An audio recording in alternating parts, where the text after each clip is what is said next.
সময় কথা হবে, এরপরেই আমরা দোয়া করব। ভাইয়েরা আমার, তো আপনারা আল্লাহ পাকের ঘরে বসছেন, দোয়া করি আল্লাহ যেন এই বসাটাকে কিয়ামতের ময়দানে আল্লাহর আরশের নিচে ছায়া পাওয়ার উসিলা হয়ে যায়। সবাই বলুন আমিন। এই জন্য মসজিদের সাথে সম্পর্ক রাখবেন। মসজিদ, আমাদের আকাবের বুজুর্গরা তো এরকম নিয়ত করতেন যে আমার লাশটা যেন মসজিদ থেকে বের হয়। মসজিদ থেকে লাশ বের হবে, সরাসরি আমার লাশ চলে যাবে কবরে। আমার লাশ মেডিকেল থেকে যেন বের না হয়, আমার লাশ আমার ঘর থেকে যেন বের না হয়, আমার লাশ বের হবে মসজিদ থেকে। আমি চলে যাব সোজা কোথায়? কবরে। সুবহানাল্লাহ কোন সুবহানাল্লাহ। এগুলো ছিল আমাদের আকাবেরদের আমল। আর এখন তো ম্যাক্সিমাম লাশ বের হয় হসপিটাল থেকে। আমার ভাইরা, এই জন্য আল্লাহর ঘরের সাথে সম্পর্ক রাখবেন। সবাই রাখবেন না ইনশাআল্লাহ? আপনারা আল্লাহ পাকের ঘরে এসে বসে গেছেন, আল্লাহ তৌফিক দিয়েছেন, এই জন্য সবাই শুকর আদায় করেন, বলেন আলহামদুলিল্লাহ। আমি সূরা হাশরের 18 নম্বর আয়াত তেলাওয়াত করেছি, খুব খেয়াল করবেন। আধা ঘন্টা কথা বলবো। এরপরে আমি নবীজির অসংখ্য হাদিস সমূহ থেকে একটি হাদিস পাঠ করেছি। কোরআনের এই আয়াত পঠিত হাদিসকে সামনে নিয়ে কিছু উপকারী কথা বলা আর শোনা। আল্লাহ যেন আমাকে আমলের নিয়তে বলার, আর আপনারা যারা আসছেন এখানে সবাইকে মউত পর্যন্ত আমলের নিয়তে শোনার তৌফিক দান করেন। একটু আওয়াজ করে বলুন। যে আয়াতখানা তেলাওয়াত করেছি, এই আয়াতে আল্লাহ পাক আমাদেরকে গুরুত্বপূর্ণ দুটি বিষয়ে আদেশ করেছেন। বলুন কয়টি বিষয়ে? জোরে বলেন। দুটি বিষয়ে আদেশ করেছেন। যেই দুটি বিষয় সম্পর্কে আল্লাহ আমাদেরকে আদেশ করেছেন, এই দুটি বিষয় নিয়ে আমি আলোচনা একটু পরে করব। এর আগে যেহেতু আল্লাহ আমাদেরকে নির্দেশ দিয়েছেন, আল্লাহর নির্দেশ মানলে কি ফায়দা, আমি সব জায়গায় আলোচনা শুরুর আগে আল্লাহর নির্দেশ মানলে কি হয়, আল্লাহর হুকুম মানলে কি হয়, এই সম্পর্কে একটু আলোচনা করি। এরপরে আল্লাহর নির্দেশিত বিষয় নিয়ে কিছু আলোচনা রাখি। এজন্য আগে আসুন, আমাদেরকে যে আল্লাহ নির্দেশ দিলেন, নির্দেশ মানলে কি হয়।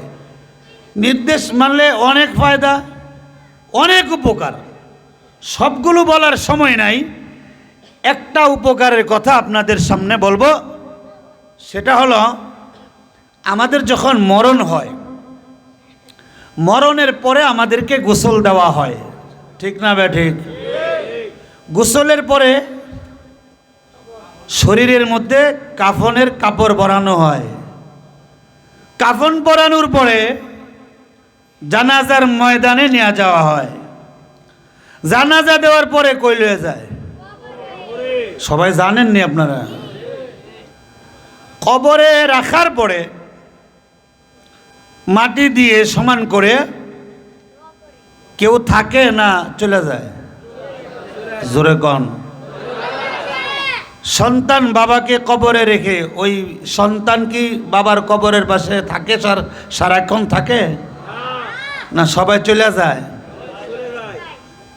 কেউ নেই কবরে। আজকে যদি মরণ হয় বাবা, তাইলে হয়তোবা জানাজার সুবিধার্থে কালকে সকালে আমাদের দাফন হবে, জানাজা হবে, জানাজার পরে আমাদেরকে দাফন করবে। অনেক মোহাব্বতের মানুষ মোহাব্বত করেন, কিন্তু কবর দেওয়ার পরে আর কেউ আমার কবরের পারে থাকবে না, আমি একাই কবরে, ঠিক না বে ঠিক? কিন্তু আপনি যদি আল্লাহর নির্দেশ মানেন, তাইলে এখন এই যে আপনি একা একা কবরে, এখন আপনার উপকার কি, আপনার ফায়দা কি নির্দেশ মানার কারণে? আপনি যে মরণ পর্যন্ত কার নির্দেশ মানছেন? আরো জোরে বলেন কার? আল্লাহর নির্দেশ মানছেন যে এখন একা একা কবরে আপনার জন্য উপকারিতাটা কি?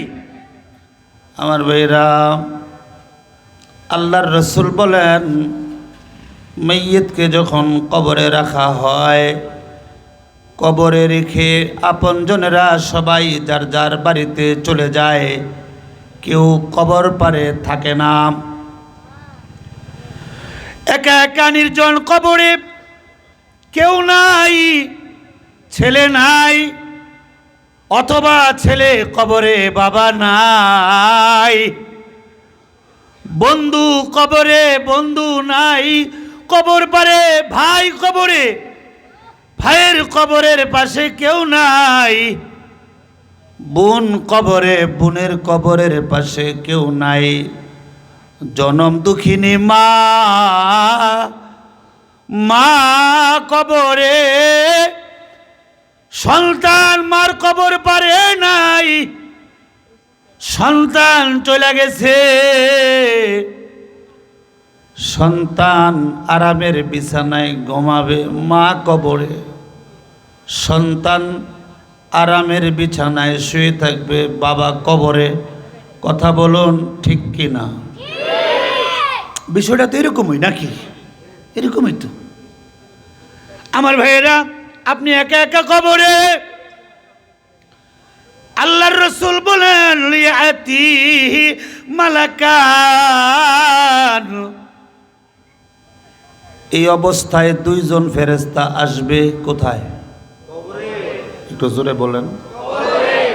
দেখেন, খেয়াল করেন, ইয়াতিহি মালাকান, দুই ফেরেশতা আসবে, ফায়ুজলিসানিহি, দুই ফেরেশতা এবার মাইয়িতকে বসাবে, ফায়াকুলানে লাহু, দুই ফেরেশতা মাইয়িতকে বলবে মার রব্বুকা, তোমার রবকে। খেয়াল করেন,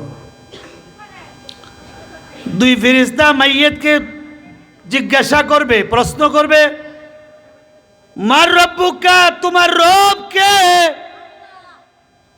বান্দা যদি মরণ পর্যন্ত আল্লাহর হুকুম মাইনা থাকে, আল্লাহর নির্দেশ যদি মাইনা থাকে, ও শ্রমিক ভাইয়েরা, ও বাবারা, এ যুবকেরা খুব খেয়াল করবা, যদি মরণ পর্যন্ত আল্লাহর নির্দেশ মানতে পারো, তারপরে যদি তোমাকে কবরে রাখা হয়, দুই ফেরেশতা যখন তোমাকে প্রশ্ন করবে মার রব্বুকা, প্রশ্ন করতে দেরি রে, জবাব দিতে দেরি হবে না। তুমি